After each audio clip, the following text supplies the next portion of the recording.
Hi guys, welcome back to my channel. So I'm finally recording a really overdue video, and it was part 2 of my plastic surgery experience. So here it is.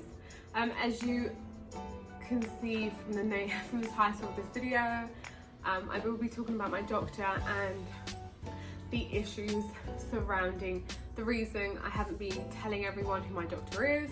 So I just wanted to make this video to kind of clarify, let everyone know the situation. So let's just jump right into the video. First question was the cost. So I thought I would break it down for everyone. Obviously with surgery, it's not just paying for surgery and that's it, it's all inclusive. There were so many other additional costs that I didn't know about that I thought I would kind of break it all down for you guys and kind of give you the overall total amount that I paid for my procedures. So I'm going to put them all down here so it's very nice and clear, very organised. As you know, if you've seen my surgery experience in Colombia, I'll link it up here. I had 2 procedures done. I had a breast augmentation and I had liposculpture. It's like lipo. So for my case, I definitely felt getting both procedures done at the same time, it's a lot cheaper than getting them done separately. So for my surgery, roughly it cost me around 8,000,000 pesos. That sounds like a lot. It was roughly £2,000. I'm not completely sure, it's just a rough estimate as it was 5 years ago, so I can't remember exactly how much I paid, but I do remember it was roughly around that amount. And then additional costs that I had to pay, I had to pay, I'll give everything in pesos and in pounds because that's what I kind of work with. I had to pay for like health insurance, it was compulsory. When I was kind of filling everything out, she said I had to pay for it, and it was basically after the procedure, it was for 30 days, and it was in case of complications or anything, it could cover me on that. I don't know if that's for everyone. I know it's going to be different for everyone, you know, depending on where you go, on your doctor, on their kind of guidelines. But I had to pay 100,000 pesos for that, which was £25. And then I had to pay for obviously medication. I remember they gave me like a huge bag of just medication that I had to take for 30 days, and it was antibiotics, anti-inflammatories, just a lot of medication, pain medication, and for that I paid roughly 450,000 pesos, which was £110. So things like this, like they didn't come included, it was obviously additional costs, which is expected, I guess. Then it was the massages. Massages cost me 500,000 pesos, which was £125. How much massages are roughly, I think everywhere. I could be wrong, but it was for 30 massages, I paid that amount. And I know you can get it done. So I didn't get my massages done at my doctor's kind of office. I got them done separately with this really nice lady. She was recommended to me, so I got it done with her. And it was the same price at obviously at the doctor's office or with this lady. I opted to go with this lady because at my doctor's office, he had so many patients. It was so busy, and they kind of just had time slots, so an hour for each patient. It didn't matter if you needed more or less, they just did the hour and that was done. So for example, the first time I got my massage done, I got it done on day 2 post-op. So I'm going to get it done day 1 post-op, I got it done day 2 post-op. So I had filled up with loads of fluid, and it took her almost 2 hours for the first appointment, for the first massage, and she really took her time. She took as long as needed for her to kind of drain all the fluids out of my body.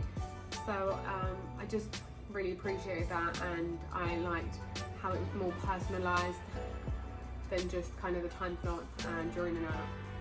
So then obviously moving on to what you have to wear post-op, so bras and all of that.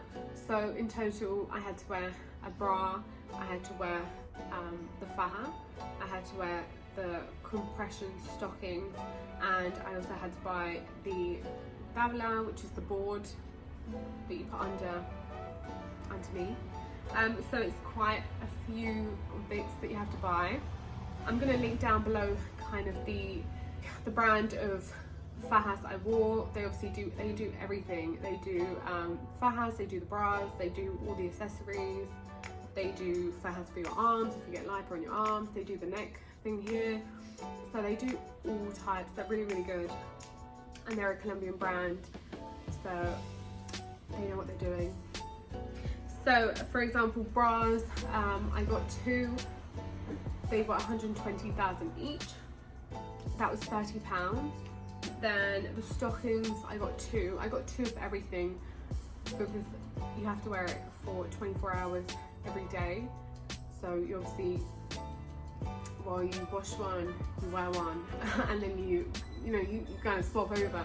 So I bought two of each one. So I bought two compression stockings, I bought two bras, two fajas, I had two boards, different types of boards. You'll see that everything in the last video. I had like a long board, and then I had a shorter board, and all that good stuff. So bras, as I said, they obviously range from like 80,000 pesos to 150,000 pesos. The stockings, obviously, again, they kind of range from like, I don't know, 30,000 pesos to 50,000 pesos.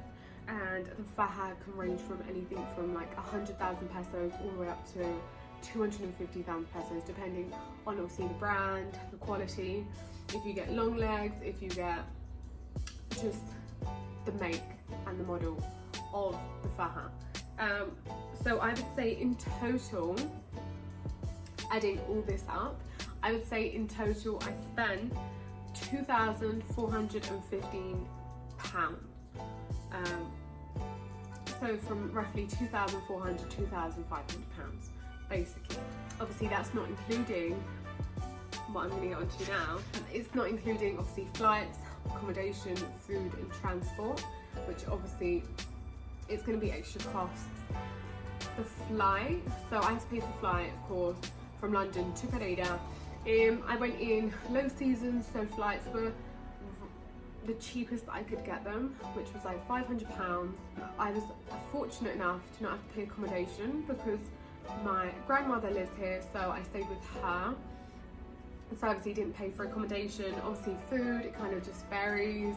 Obviously didn't have to like grocery shop completely. I obviously went, because after surgery you need to follow a strict diet.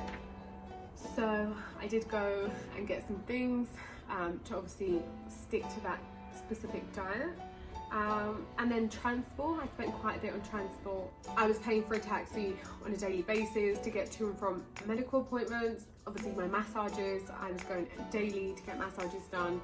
So you do spend quite a bit on transport, and obviously you're in a lot of pain, you don't want to get public transport, so you obviously pay tax. I know obviously if you don't have accommodation here, they do have really good recovery homes. They're kind of everywhere in the country, and they include so many benefits.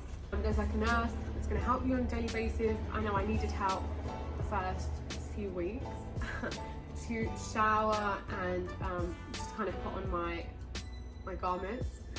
So I know they offer that. They obviously they're all inclusive. They also include transport.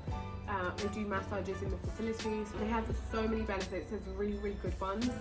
Obviously, I'm not too sure.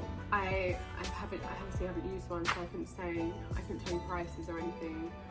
But I have seen online. There's some really, really good ones. So yeah. So I think in total for me, I spent around £3,500 to £3,600 roughly. Obviously with surgery, flights, food, just all of that. So yeah, so 3,500 to 3,600 is pretty good. I know I could definitely not get that price having surgery in the UK, in London. So it's obviously definitely a really good price. Now moving on to the juiciness. And the question that I got the most, which was who was my doctor was Christian Felipe Borrero. He was mainly situated here in Pereira, but I know he did perform surgeries kind of around this region of El Eje Cafetero. He was, so from the beginning, he was obviously recommended to me by a family friend. She had had a breast augmentation and she wasn't very happy with it, so she went to Christian to get it kind of fixed, and she was really happy with the results. So she was the one that recommended him to me. I obviously went onto his Instagram. He was really active on Instagram and I loved his work.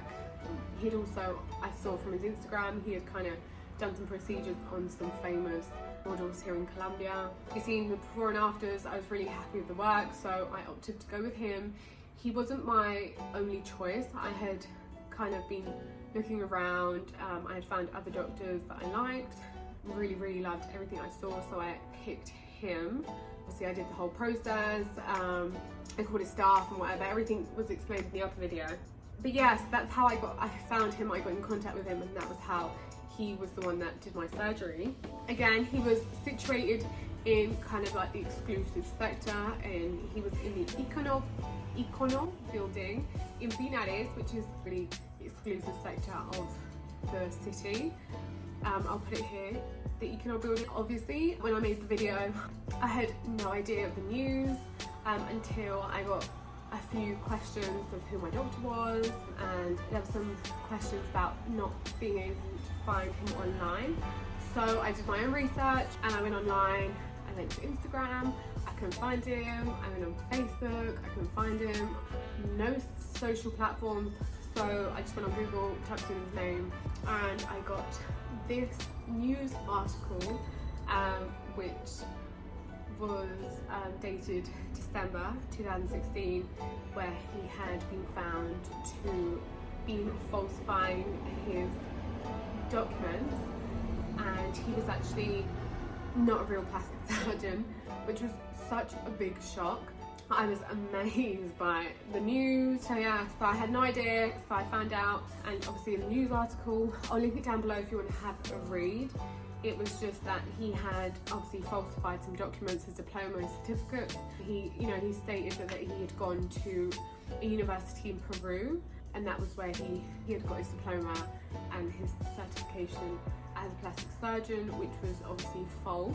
He had been under investigation for a whole year, and not just him, there was quite a few other surgeons that were on the list, which was pretty crazy. I think it was really scary. So yeah, I also found this other article, I'll also include it, and it was a woman.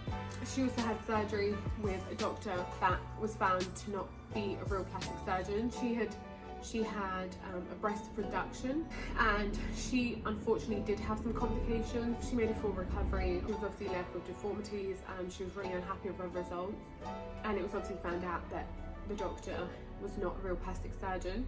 There's a clip, I'll insert it here. It's obviously in Spanish, I'm sorry, but she said that the quote, it was like, you shouldn't have gone to a garage. You know, like, I think when you think of a doctor that is a fake plastic surgeon, you just think they're working out of their garage, they're working from home, but it's not the case, as you can tell with my situation, obviously her situation, with many women who have had plastic surgery. Like, you can get a really top doctor, the best doctor in the city, and he can obviously come out being a fake plastic surgeon, which is what happened in this situation. And she also included that he was also situated in a really exclusive sector of North Bogota, and he had obviously been recommended by a colleague of hers. I'll definitely leave it linked down below. It's really interesting to read. I read the whole article and it was really informative. It said, it was in that article that I saw, that there was 40 doctors under investigation. Only 6 of them were charged with fraud and falsification of documents, which is insane. I mean, 40, only 6 to get charged. My doctor, Christian Borrero, he was also in the article, and it was said that he was still practicing, so he was still operating.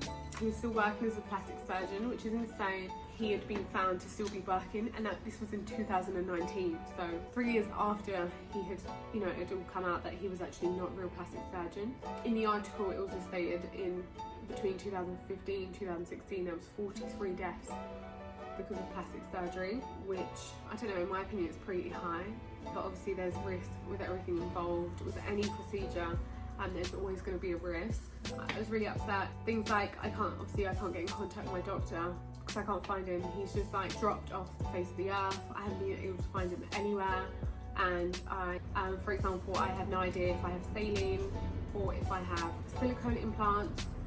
So I don't know if I need to get them replaced. So yeah, so it's kind of recommendations from the doctor that did my surgery. I'd love to talk to him about that, but obviously I can't. Recommendations that I would give everyone would be, it's difficult because I felt I did all the right steps in finding the right doctor for me, a really good doctor, and obviously this is my situation. So I just think really take your time to investigate, to look, because I guess here in Colombia it's easier to falsify documents. I don't know if this happens all around the world, to be honest, but it's obviously it happens quite a bit here in Colombia, so you have to be very careful. So definitely do your research. Honestly, I know it's a really big decision, finding the perfect doctor, but definitely really look at the market and look at the feedback. I know there's a lot of forums dedicated to this. There's like websites that help you find the right doctor, so definitely I would go down that route. So I hope everyone's keeping safe. Thank you so much for watching. Sorry this video was so overdue.